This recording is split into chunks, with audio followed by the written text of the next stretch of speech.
Good afternoon.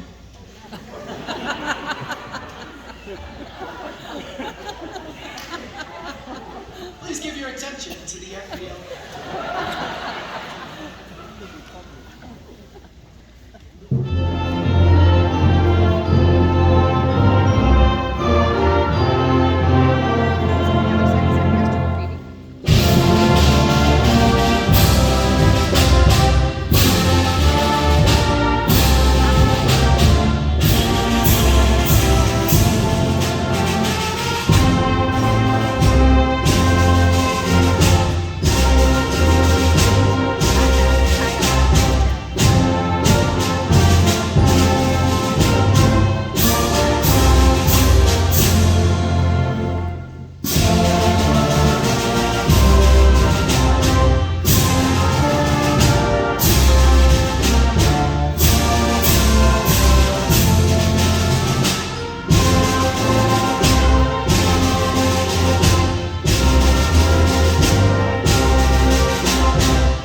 We welcome you all to Mount Olive's 2022 Veterans Day celebration and program. I'd like to start by thanking all those among us who, despite the risk and sacrifice, raised their hand to serve and defend our beautiful country. Our veterans, active duty service members, guardsmen, and reservists. Your service has helped keep our country and its citizens safe and free. If you are able, at this time, please stand to be recognized.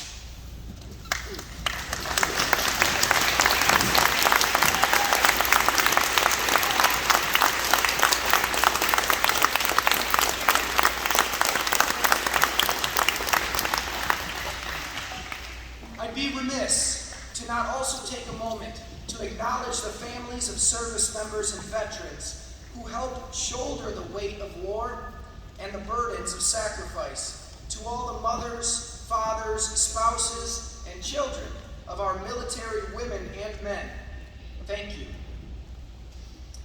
Veterans Day is an important time to honor those who served and to remember the sacrifices they made.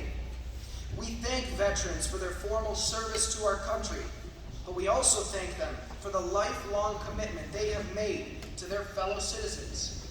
In Northeast Wisconsin, we are blessed with an incredible community of veterans that have a strong tradition of looking out for one another and giving of their time, talents, and treasures to serve the people and the community they love. At this time, we will begin our program. If you are able, please rise for the posting of the colors.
to the flag of the United States of America and to the republic for which it stands, one nation, under God, indivisible, with liberty and justice for all. Please be seated.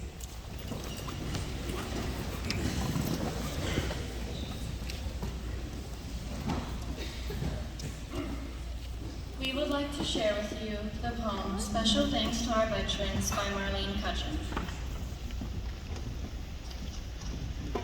Every year on the 11th of November, we honor our veterans and remember The sacrifices that you made and the prices that were paid.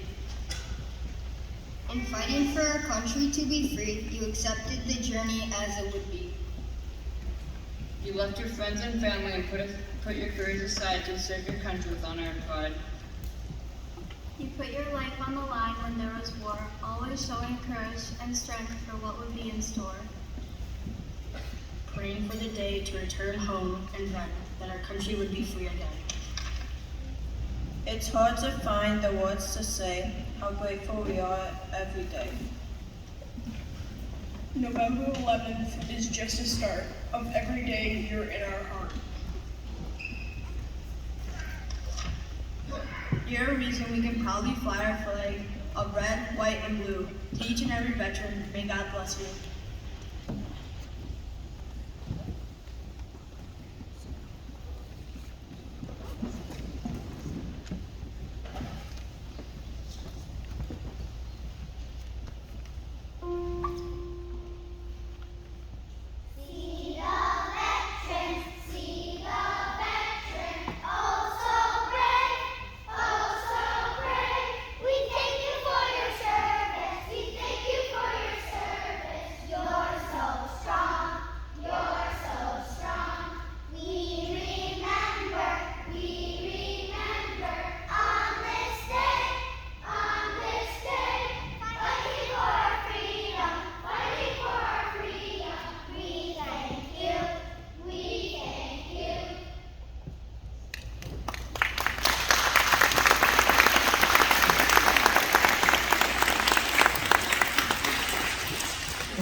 The Missing Man table is a widely cherished ceremony.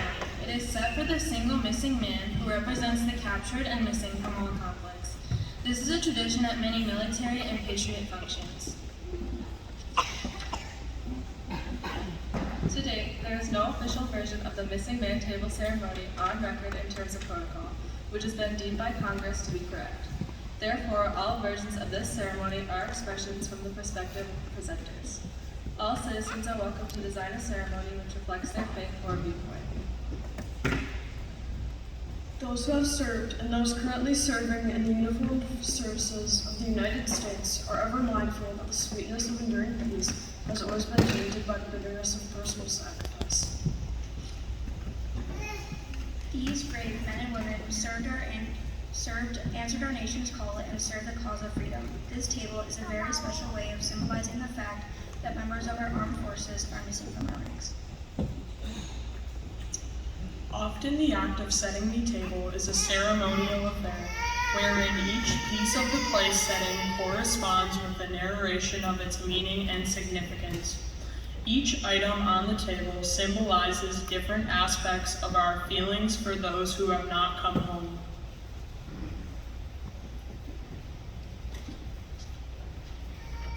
The table is round, showing our everlasting concern for our men and women still missing. The tablecloth is white. The cloth symbolizes the purity of their motives when answering the call to duty. The napkin is black, symbolizing the black hearts of some politicians and other leaders in government who haven't brought our soldiers home and have forgotten them. A single red rose is displayed in a vase. The single rose in a vase signifies the blood that they may have shed for our freedom. The vase is tied with a red ribbon, which is a symbol of our continued determination to account for their missing. A slice of lemon on a bread plate reminds us of the bitter fate of those captured and missing in a foreign land. A pinch of salt on each bread plate symbolizes the tears endured by those missing and their families who seek answers. The Bible is placed prominently on the table. The Bible represents the strength gained through faith to sustain those lost from our country, founded as one nation under God. An inverted glass is placed at the setting. The inverted glass symbolizes their inability to share in this evening's meal. There is a chair tilted forward against the table, as though being saved for someone. The empty chair symbolizes that although they are missing, they are not forgotten. The candle is reminiscent of the light of hope which lives in our hearts to illuminate their way home, away from their captors to open arms of a grateful nation.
Good afternoon, Mount Olive students, FPL students, faculty, and honored guests, our veterans. My name is Mr. Ben Stern, and I'm a chemistry and biology teacher at FPL. I'm also Penny, Oliver, and Malachi's dad, and Carter and Charlie's uncle, so hi guys. For all the rest of you, maybe I've had one of your brothers and sisters in class at FPL, or maybe one of you guys are in my class right now. I'm sure you all miss not being in chemistry or biology, right? Right, I see that. All right, so anyways, as a science teacher, I have to ask, who in here likes science class? Right? Who likes doing experiments? Who likes studying plants and animals? Who likes starting things on fire? Perfect. I myself have only smoked the science wing out one time. Nobody else can prove anything beyond that, so statute of limitations. But anyways, if you like those things, biology or chemistry might be for you, so hopefully I see you in a few years. I also went to Mount Olive, and I graduated from 8th grade back in the year 2000, so I was sitting in the, proverbially speaking, same seats you're in. But today, I'm not here to talk about science. I'm here to talk about the military, Veterans Day, and service, because while I am a science teacher, I'm also a member of the U.S. Coast Guard Reserve, and in that role, my name is Lieutenant Junior Grade Stern. The Coast Guard is one of the 6 branches of the military. Does anybody know what the other branches of the military are? Volunteer. I'm just going to point and somebody will yell, okay? Go! The Space Force! Of course, the newest branch. Army! We already have Coast Guard. Back there. The Marine Corps! Navy! And what are we missing? Just say it. Oh, I already said that. Air Force! Alright, cool. So, I just want to see. I want you to raise your hand if you have somebody, a mom, a dad, sister, brother, son, daughter, grandparent, who's ever been in the Army. Raise your hand. All right, cool. You put your hands down. What about the Air Force? Okay, you put your hands down. What about the Navy? All right, you put your hands down. What about the Marines? All right, you put your hands down. I'm going to ask, any Space Force in here? All right. It's okay. We'll get there someday. And how about the Coast Guard? All right, so if you look around right now, I think you'll see that the Coast Guard had probably, outside the Space Force, had the fewest number of people raising their hands. The Coast Guard, again outside the Space Force, is the smallest branch of the armed services, with about 47,000 members between active duty and reserve. For comparison, the next smallest branch is the Marine Corps, which is about 280,000 active duty and reserve. And actually, just as a fun fact for you, the entire Coast Guard is smaller than the New York City Police Department, which comes in at about 50,000 people. So, what is it that the Coast Guard does? Does anybody know? Any guesses? I'll just take a couple volunteers. Yeah, you up front. Well, search and rescue, hurricane response, great. What else? Stop bad people. I like it. We'll talk about that. What else? Anybody? All right, you over there.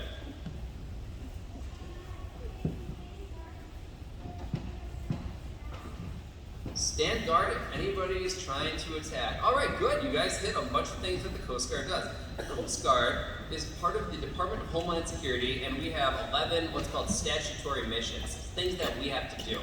They're things like, these are ports and coastal security, drug interdiction, so trying to stop people bringing drugs into the United States, aids to navigation, so if you've ever seen a buoy or something out on a big lake or federal waterway, that's Coast Guard, search and rescue, living marine resources, so like fishing and stuff like that, marine environmental stewardship, maritime security, law enforcement, ice operations, so ice breaking, defense readiness, and migrant interdiction. On any given day of the year, the Coast Guard conducts 109 search and rescue cases, saves 10 lives, assists 192 lives in distress, protects almost $3 million worth of property, seizes almost $10 million in drugs, responds to 20 oil or hazardous chemical spills, works on 135 aids to navigation, like buoys, and intercepts 14 illegal migrants. Coast Guard men and women have been in every armed conflict in our nation's history. Our service motto is Semper Paratus, which means always ready, but our unofficial motto is Semper Gumby, because there aren't too many of us, yet we do a lot of different missions, so we need to be flexible and ready for anything at any time. So maybe you're wondering how I went from being a kid at Mount Olive to a member of the Coast Guard, or perhaps why I joined, or what I've done in the Coast Guard, or maybe you're curious what a reservist is. I can answer all those things. When I was here at Mount Olive, I did the same stuff that you guys do right now. I played soccer and basketball. I wasn't very good at basketball, but whatever. I ran cross country. I did the math bowl. Mr. Root was my teacher. We had Pizza Hut Day. You guys still have Pizza Hut Day? Oh, bring that back. I mean, all right. Respectfully, bring that back. Sorry, Mr. Z. And afterwards, I went to FBL, and actually, Mr. Z and I were friends in FBL, or at high school. He went to Kettle, but maybe we can spend the rest of the time talking about Mr. Z in high school, yeah? All right, good. Later, afterwards. After that, I went to UW-Madison to go Badgers to be a teacher. When I was at school, though, I thought to myself, this is going to be great. As a teacher, I'm going to be able to serve a lot of people and help with a lot of different things, but there's a lot of problems in the world, and I was kind of curious in finding another way to help and another way to serve and help solve those problems. So I started to look around at the different branches of the military, and as I did, they all have so many opportunities. And when I was looking, I was thinking that none of them seemed like exactly what I was looking for. And a little bit later, one of my friends asked me if I'd ever thought about the Coast Guard. He said that their main jobs are to help people and protect people, and I had not thought about the Coast Guard. I didn't know much about the Coast Guard, but that simple question got me thinking about the Coast Guard. A little while later, after I graduated from college, I was watching TV late at night, and the first and only Coast Guard TV recruiting commercial I've ever seen came on. It was a bunch of cool stuff, like people jumping out of helicopters and driving awesome boats. I've never jumped out of a helicopter, by the way. And I was hooked. I was going to be a Coastie. Before long, I was on a bus to Cape May, New Jersey to go to boot camp and become a Coast Guard reservist. So just as a quick note, being active duty means that it's your full-time job to be in the military, but being a reservist means that it's not your full-time job.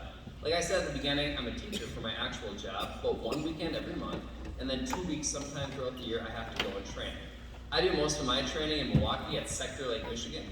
Our job as reservists is to help if the active duty needs more people to do their job, and also to deploy anywhere in the world at any time if the country needs us, which means we have to leave our jobs and being active duty for however long we're ordered to serve.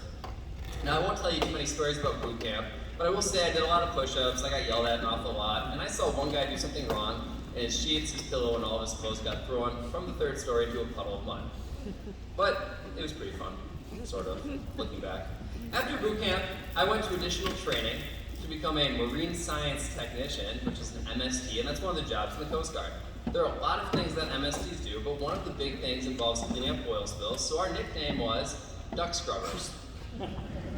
I spent 9 years as an MST, and during that time, I got to go to New Orleans, Louisiana to clean up oil spills, and that was pretty cool, because we got to ride on airboats and see alligators in the swamp. New York City to search big cargo containers coming off the ships. Charleston, South Carolina, and Port Arthur, Texas to work on waterfront facilities and port anti-terrorism measures, and Sturgeon Bay to inspect commercial fishing vessels, so just here in Wisconsin. Oddly enough, in all of that time, I didn't scrub one single duck. After 9 years, I decided to go to more training to become an officer, which are kind of like the leaders of the military, and yes, chiefs and the wide variety of sergeants we have here, I understand, I'm just trying to keep it simple. Don't yell at me now, keep it later. But I had to go to officer candidate school where I got yelled at a lot more, and I couldn't look at my food even when I ate it. We had to go like this. Because that makes sense, right? Anyways, I don't ask. Anyways, after I graduated, I became the leader of the enforcement divisions, like law enforcement in Milwaukee. In this job, I had to learn to use a bunch of different weapons and guns and ways to fight and arrest people. I even had to get pepper sprayed as part of my training. In my job in enforcement, I was in charge of a bunch of people, and one of the things we had to do was go out on the water in boats and conduct boardings of boats to make sure they're following all of the U.S. laws. We also did security sweeps of ferry terminals and waterfront facilities to make sure they were safe. We were the armed security at a bunch of different events with thousands of people, and we had to ride ferries across Lake Michigan when there were people starting fights on the ferries. And we even pulled a drowning guy out of the water one time.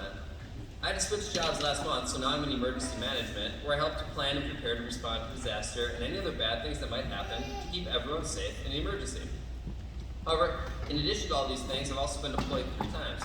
The first time I was deployed, I went to Springfield, Illinois to help with COVID response. Last spring, I was deployed to Fort McCoy, Wisconsin, and then Leesburg, Virginia, to help people fleeing from Afghanistan resettle in the United States. And last summer, I was selected to teach officer candidate school at the Coast Guard Academy in Connecticut, so instead of getting yelled at, I got to be the one doing the yelling. So that's my Coast Guard story so far, after 12 years in. And when I look back on my time, there's a couple of things in the story that stick out that I want to talk about as I bring this to a close. First, who's in charge of our lives? Just yell it. God, Jesus, right? Exactly. God's in charge of our lives. I've seen his hand so many times guiding me throughout this experience, guarding and protecting me in dangerous situations, putting me in exactly the right situations at the right time, and opening doors for me I didn't even know had existed. And I hope that's something that you realize and look for, that no matter what you do, whether someday you join the military or you never even consider it, God is walking with you and he's always guiding you. Second, I want to talk about why it is that Veterans Day is so important, and why does it carry that special dignity and honor that it does. Some people say it's because veterans serve, but I think it's more than that. I think it's a willingness to serve combined with the fact that veterans are willing to go wherever they are told, to do whatever they are ordered, and they put themselves on the line so that others don't have to, and we can live in peace and prosperity. So first, to the service point. I've met many people from every branch of the military, and while every single one of them has a different story and a different reason for joining, there's one characteristic that always seems to stand out, and that's, in all of these people, they want to serve. And while it hasn't always been this way in the past, right now the United States military is an all-volunteer force, which means you don't need to be in if you don't want to. So everybody who's in has raised their right hand and took their oath because they want to be a part of the military. Nobody forced them to do it. And while it's very common that we think about the military as mainly fighting wars, and while every branch, including the Coast Guard, does and has done that, the military also does so much more to help others. You can look at stories about the military helping to rescue people after natural disasters, bringing food or medicine to starving people, or providing medical help and doctors to people who need these things, just to name a few. When I was working with the Afghan refugees, some of them said that having to flee their country and leave their families was one of the darkest times of their lives. It was an incredible experience working with so many like-minded people who put in long hours every single day to make the Afghan guest days just a little brighter, to welcome them to America, and to help them have what they needed to start their new lives here. I was also so impressed at the outpouring of love and support from the military personnel, and items, for people also who sent items, just came to volunteer, teddy bears, diapers, clothes, food, all throughout the country. So not only the military personnel, but a lot of Americans sent them stuff. And that was just one example of a servant's heart. But something that I've seen, and I've seen again and again in the military. And while there are many people who serve, the second aspect of Veterans Day is that military members serve knowing they don't know where they'll go or what they'll be asked to do. They're literally throwing themselves into the unknown. And they will leave their family and friends behind, which is very difficult for the family as well. So they also deserve our respect and for keeping things running at home. However, despite the fact that our veterans miss their families and would love to be home with them, there's a mission to complete. I know that in my Coast Guard story, I never expected to be teaching students from Afghanistan or making green slime in an old warehouse in Fort McCoy, throwing it around and making a huge mess. But there I was when I was working with the refugees, and there were many, many veterans who found themselves in many more dangerous and difficult situations than I did. Ask a veteran you know if they have any unexpected situations come up during their time of service. I expect to hear quite a few interesting stories.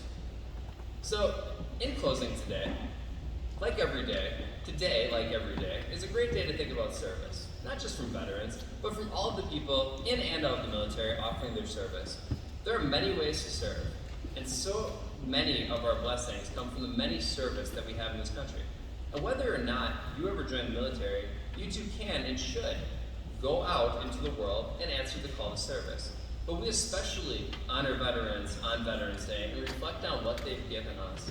So, tomorrow, this Veterans Day, or any time really, take a minute to thank a veteran or a veteran's family that you know, and if they'd like to tell you their story, take the time to listen to it. When you're listening to these stories, I hope you're inspired by their service, and this leads you to do service yourself. Maybe it's as big as volunteering with your family with a veterans organization, or raising money to support a family with an illness in the family. Or maybe it's as small as pushing your friend in the tire swing, or helping somebody with their homework. But no matter how big or small your service is, it's a way for you to reflect God's love, make the world a better place, and honor the veterans of this nation who have given so much for us. Let us always remember that the reason we have the freedom we do in America is because of our veterans and the service and sacrifice they have offered. Thank you.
Next in the program, we're going to be playing Armed Forces Salute, which is the salute to the Armed Forces with the service songs of each branch of the military. Mr. Zacharias, it's that the children in the school are welcome to stand for the service songs where they have grandparents or brothers or sisters or parents. They can stand at that time. And we ask our veterans to stand when the branch, your branch tune is played.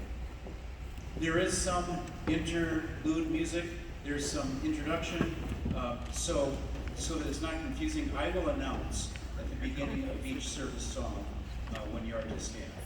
Thank you, veterans, for your service.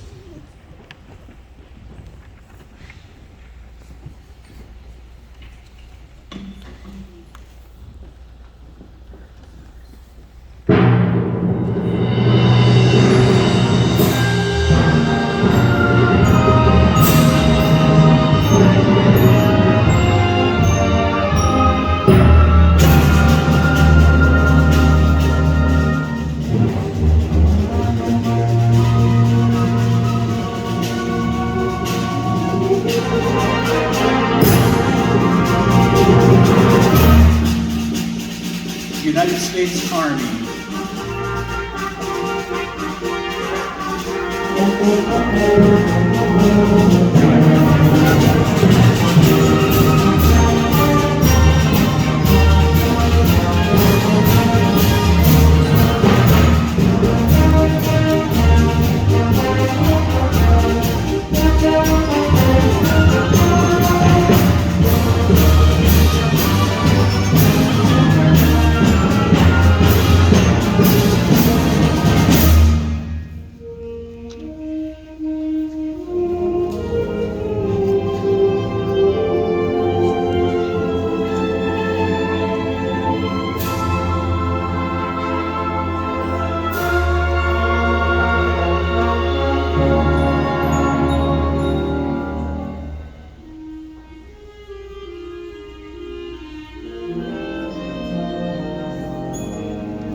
United States Coast Guard.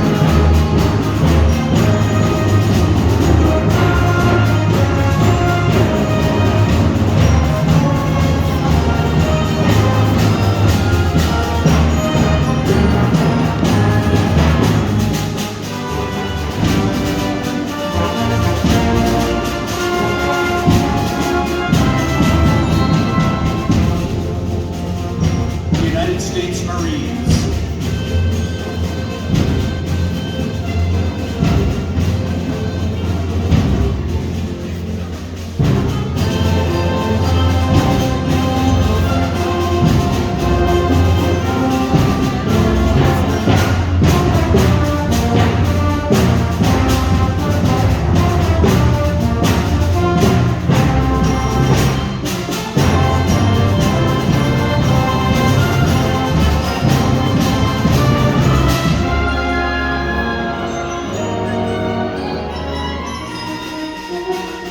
The United States Air Force.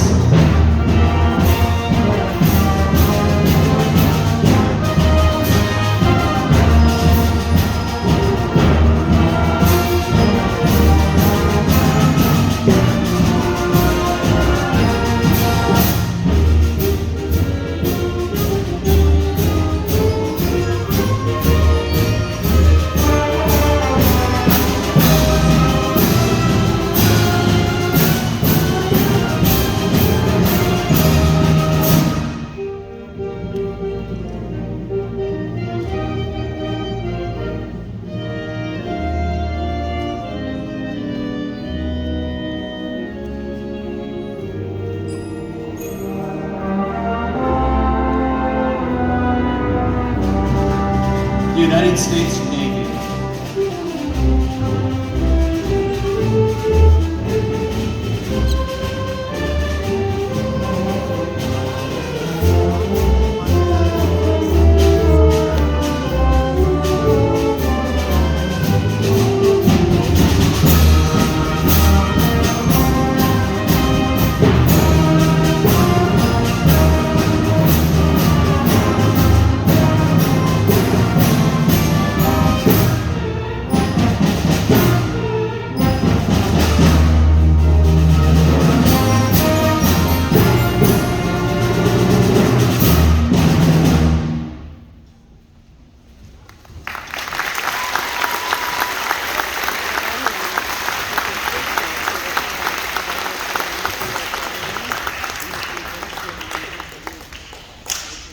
please stand as we'll join in prayer.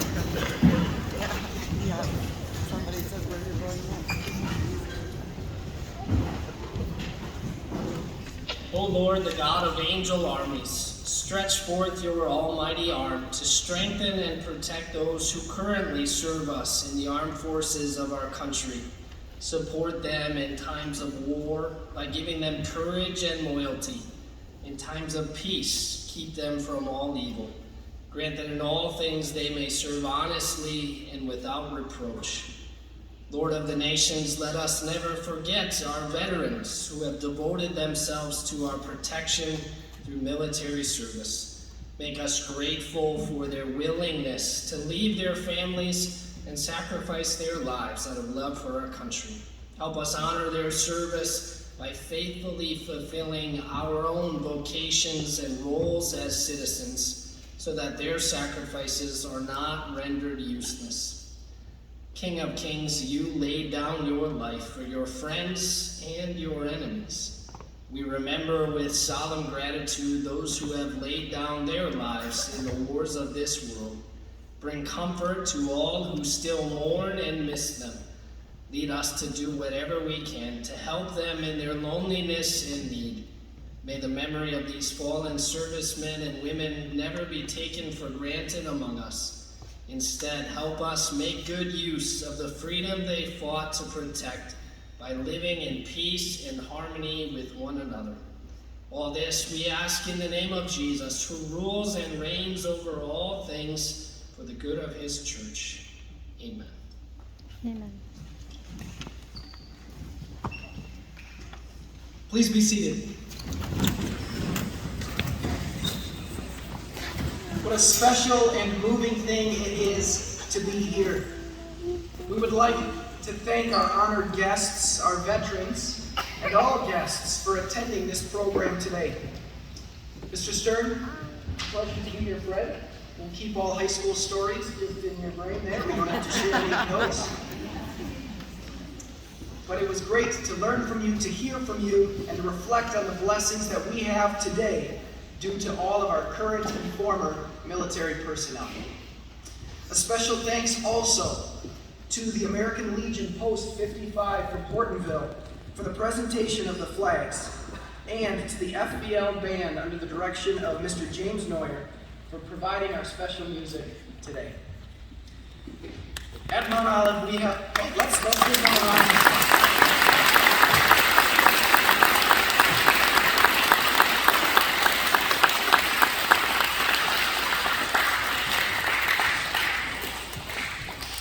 At Mount Olive, as often as possible, we've established a tradition.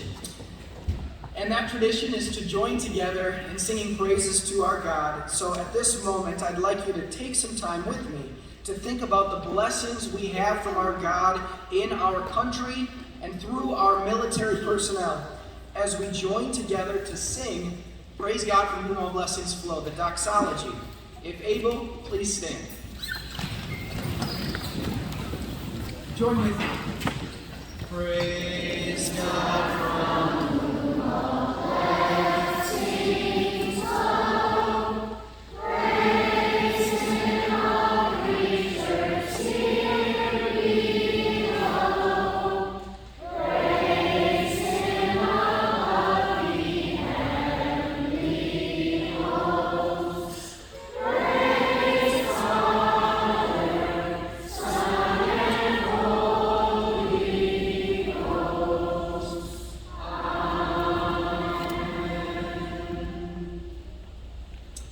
Please remain standing for the retiring of the colors.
program.